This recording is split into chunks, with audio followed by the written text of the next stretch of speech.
তো গাইজ ভিডিওর শুরুতে তোমরা যে ছবিগুলো দেখলে এই ছবিটা কিন্তু আমি সম্পূর্ণ এআই এর মাধ্যমে এডিট করেছি। আর তোমরা অবশ্যই জানো যে বর্তমান সময়ে কিন্তু এআই এর মাধ্যমে অসাধারণ কিছু ছবি এডিট করা হচ্ছে। তো এই এডিটটি শেখার জন্য কিন্তু তোমরা সম্পূর্ণ টিউটোরিয়ালটি একটু স্কিপ না করে সম্পূর্ণ দেখো। আর হ্যাঁ, তোমরা কিন্তু মাস্ট বি এই চ্যানেলটি সাবস্ক্রাইব করে রাখতে পারো, কেননা এই চ্যানেলের মাধ্যমে আমি প্রতিনিয়তই ট্রাই করি তোমাদেরকে এ ধরনের নতুন নতুন ভিডিও এবং ফটো এডিটিং টিউটোরিয়াল প্রোভাইড করার জন্য। তো চলো আজকের এই ভিডিও শুরু করা যাক। তো গাইস, এআই ব্যবহার করার জন্য কিন্তু আমাদের কোনো অ্যাপের প্রয়োজন হবে না। আমরা সরাসরি চলে যাব ক্রোম ব্রাউজারের মধ্যে। তো ক্রোম ব্রাউজারে চলে যাওয়ার পরে ক্রোম ব্রাউজারের সার্চ বারে লিখতে হবে সেটা হচ্ছে অ্যাডোবি ফায়ারফ্লাই। তো তোমরা অ্যাডোবি ফায়ারফ্লাই লিখে জাস্ট সার্চ করে দেবে। তো আমি লিখে সার্চ করে দিলাম। সার্চ করার পরে তোমাদের সামনে সর্বপ্রথমে যেই ওয়েবসাইটটি চলে আসবে, তোমরা জাস্ট সিম্পলি সেই ওয়েবসাইটটির মধ্যে একবার ক্লিক করে দেবে। তো ওয়েবসাইটটির ভেতরে নিয়ে আসার পরে কিন্তু তোমাদের প্রথমে সাইন ইন করতে হবে। তো সেই জন্য একটি অ্যাকাউন্ট ক্রিয়েট করার জন্য তোমাদের উপরে সাইন ইনে একবার ক্লিক করতে হবে। তো তারপরে তোমাদেরকে একটি অ্যাকাউন্ট ক্রিয়েট করতে বলবে। তো তোমরা যদি একটু নিচে চলে আসো, তোমরা তিনটি অপশন পেয়ে যাবে। তো তোমরা যদি জিমেল দিয়ে অ্যাকাউন্ট খুলতে চাও, তাহলে সবার উপরের অপশনটিতে একবার ক্লিক করলে তোমাদের ফোনের সকল জিমেল অ্যাকাউন্ট শো করবে। তো আমি এই জিমেলটি ইউজ করছি, তোমরা যে কোনো একটি জিমেল ইউজ করবে। তো সেটার উপর ক্লিক করলে এই ধরনের ইন্টারফেস চলে আসবে। তো তোমাদের এরপর যেটা করতে হবে, ডেটের পাশে বার্থ ইয়ার দিতে হবে। তো যে কোনো একটা দিয়ে দিচ্ছি। আচ্ছা, আমি 2004 দিচ্ছি, তোমরা ট্রাই করবে একটু বেশি ডেটটা দেওয়ার জন্য, 18+ হলে ভালো হয়। তো তারপরে নিচে কন্টিনিউ দিয়ে দেবে। কন্টিনিউ দিয়ে দেওয়ার পরে তোমাদের অ্যাকাউন্টটি কিন্তু ক্রিয়েট করা শেষ হয়ে যাবে। এরপর তোমরা এখান থেকে অসংখ্য ছবি কিন্তু এডিট করতে পারবে।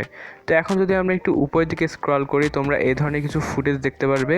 তো তোমরা দ্বিতীয় নাম্বারে যেই এই ছবিটি রয়েছে মেয়েটির, এই ছবিটির মাধ্যমে কিন্তু আমরা আজকে এডিটটি করব। তো এর নিচে দেখাচ্ছে ক্রিয়েট উইথ ফায়ারফ্লাই, এটির উপরে একবার ক্লিক করে দেবে। তারপর তোমাদেরকে নতুন একটি ইন্টারফেস চলে আসবে। তো দেখতে পাচ্ছ এখানে অ্যাগ্রি চাইছে, তো অ্যাগ্রি দিয়ে দেবে, তারপরে স্কিপ করে দেবে।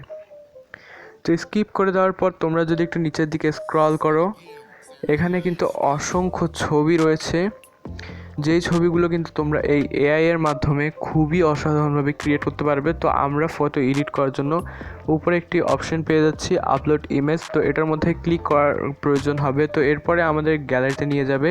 তো তোমরা যেই ছবিটি এডিট করতে চাও সেটির উপর একবার ক্লিক করে উপরের ডান অপশনে ক্লিক করলে ছবিটি কিন্তু ইনপুট হয়ে যাবে।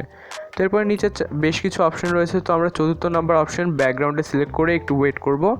ব্যাকগ্রাউন্ডটি কিন্তু রানিং হচ্ছে। তো রানিং হওয়ার পরে দেখবে যে তোমাদের পেছনে যে ব্যাকগ্রাউন্ডটি রয়েছে সেটি কিন্তু একদম প্রপারলি খুব পারফেক্টভাবে রিমুভ হয়ে যাবে। আমি যদি তোমাদেরকে একটু জুম করে দেখাই, তোমরা দেখতে পাচ্ছ প্রতিটি ডিটেল কিন্তু খুব সুন্দরভাবে ব্যাকগ্রাউন্ডটি রিমুভ হয়েছে, কোথাও কিন্তু একটুও কাট হয়নি।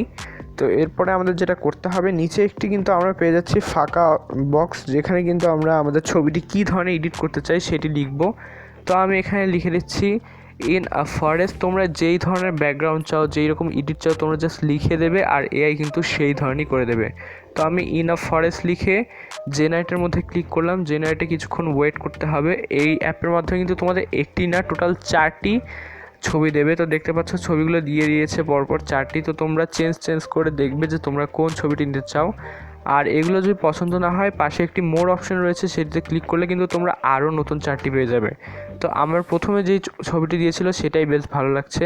তো এটি যদি আমি সেভ করতে চাই, তাহলে নিচে দেখতে পাচ্ছ একটি 3 ডট রয়েছে উপরের দিকে। ক্রোমের 3 ডট না, কিন্তু অ্যাপের মধ্যে একটি 3 ডট রয়েছে, সেটি সিলেক্ট করতে হবে। তো সেই 3 ডটের মধ্যে ক্লিক করে নিচে দেখতে পাচ্ছ 3য় নম্বরে ডাউনলোড। তো ডাউনলোডে ক্লিক করার পরেই কিন্তু দেখতে পাচ্ছ ছবিটি সিম্পলি জাস্ট ডাউনলোড হয়ে গেল আমাদের ফোনে। এখন যদি ওপেন করি, এই ছবিটি কিন্তু আমাদের গ্যালারিতে সেভ হয়েছে। তো দেখতে পাচ্ছ অসাধারণভাবে কিন্তু খুবই অল্প সময়ে আমরা প্রপারলি ছবিটি এডিট করে ফেলেছি। একদম ন্যাচারাল মনে হচ্ছে, বোঝাই যাচ্ছে না এডিট করা। সো গাইস, আজকের টিউটোরিয়ালটি থেকে যদি তোমরা সামান্য একটু উপকৃত হও, সামান্য কিছু হলেও শিখে থাকো, তাহলে প্লিজ ভিডিওটি থেকে বিদায় নেওয়ার আগে একটু সাপোর্ট করো, একটা সাবস্ক্রাইব দিয়ে যাও। ভিডিওটা ভালো লাগলে লাইক দিতে পারো।